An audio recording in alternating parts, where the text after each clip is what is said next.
Peace be upon you, my children of God. You stumbled across oddT.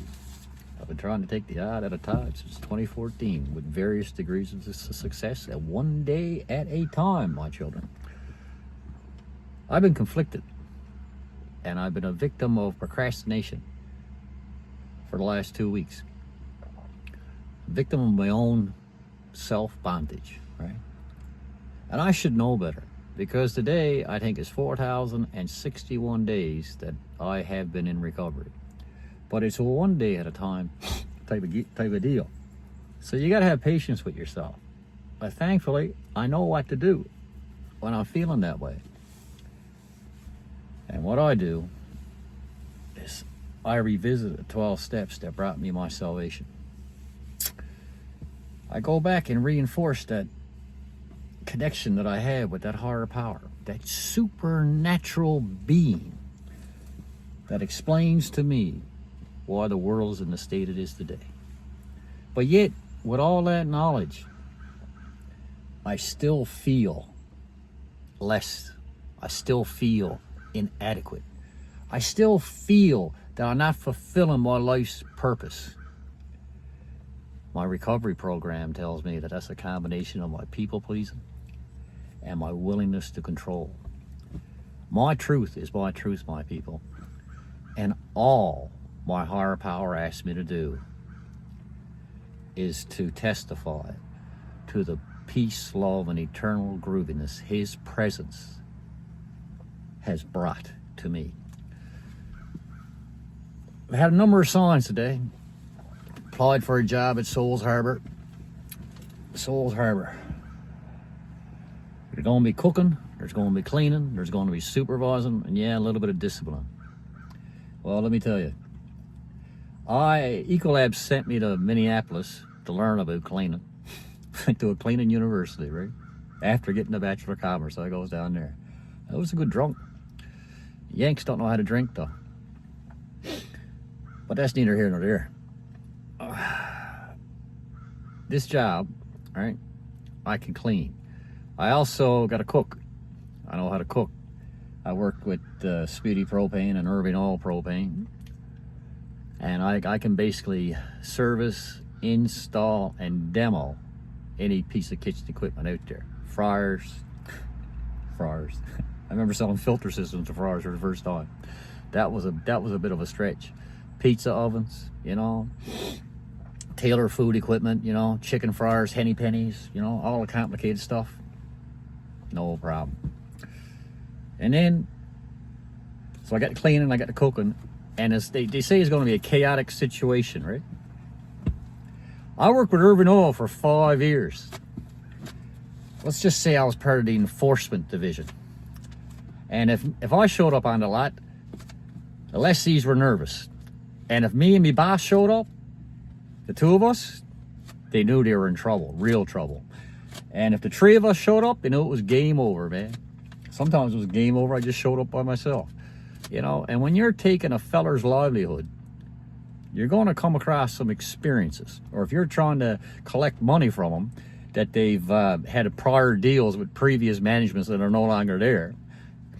Let me explain. I had guns and knives drawn on me multiple times. The best time I remember was in St. George's. Went into an old RV station there, and there was an old made man down there. He thought he was an old made man. I'm not going to tell you his name because his son is pretty popular down there too, and he's got a big mouth. Anyway, pulls out a gun, tries to, right? You know what I mean? I just laughed it off. I nearly shit my pants, but hey, another time, I'm in Bayvert Junction doing a changeover there, and they lived in the station. But before I did that, I had, no, that was the same time. So I got out there before the crew did, me and the locksmith, and we're trying to put the locks on the tanks because they were on, they were paying it as they were selling. I had to go out and read the pumps and collect it, right? It's kind of like a commission, but that's not the right term. The term is failing me here right now, right? So I'm coming out, he's living in the basement there, coming on out, his whole livelihood is there, and I'm shutting her off, his only source of income, right? So I think I got the skills. The point is that God gave me a series of skills. And I never ever thought that a Bachelor of Commerce degree and all my experience with all my jobs in all those different industries would come into a point where I can give back to my community and be willing to do it. The only tangly situation is nights.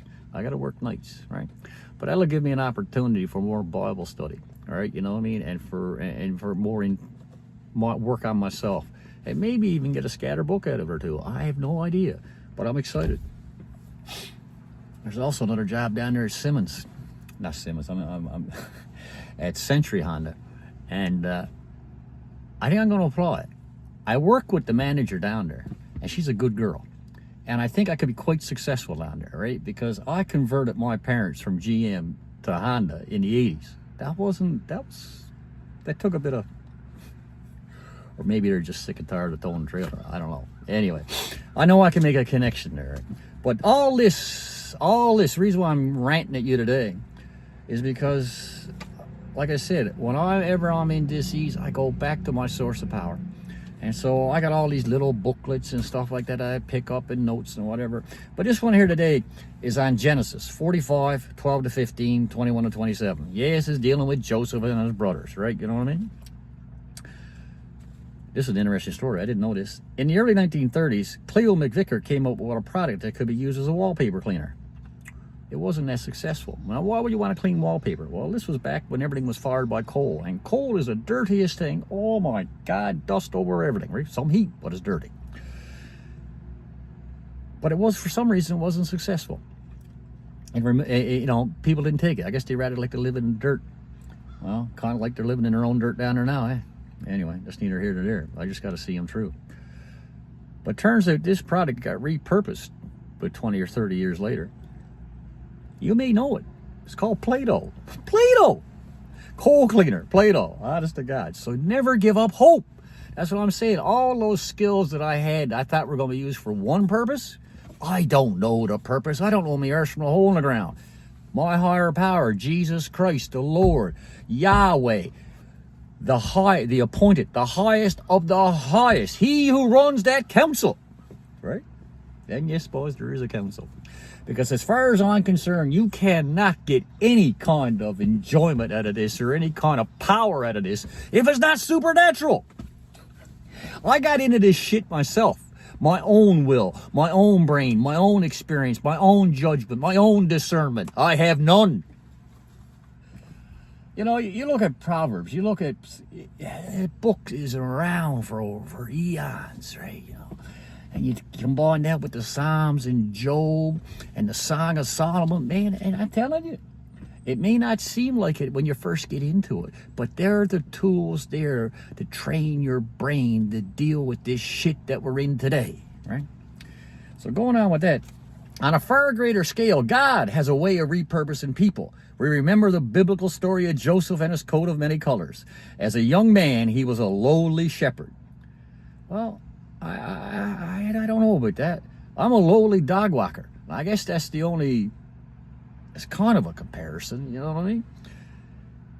Well, I take great pride in that. Helping out people, right? You know what I mean? And, you know, because my dog walking has brought me more opportunities to practice grace and my ministry, so to speak, my ministry of the paw, that you can find delight in shoveling shit.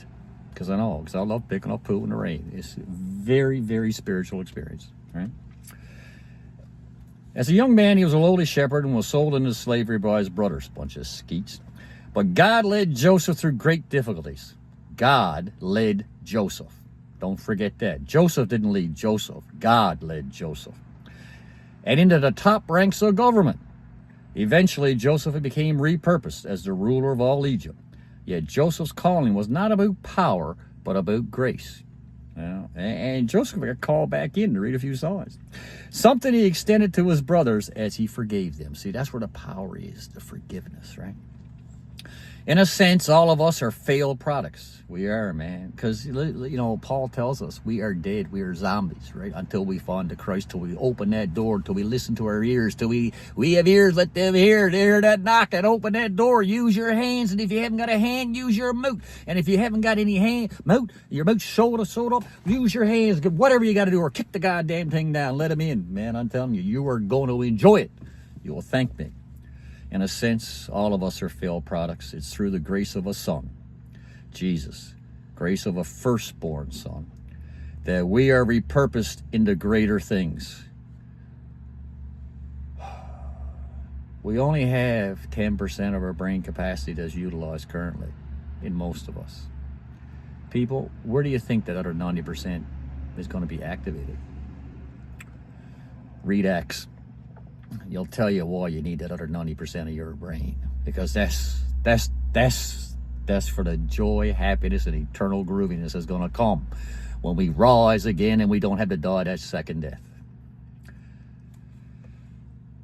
As you do life today, think of your higher purpose and remember to extend grace to others, just as Christ does for us. A couple of questions now this is asking me. How has God repurposed you in your life journey? Well, I'm no longer selling useless shit to useless people.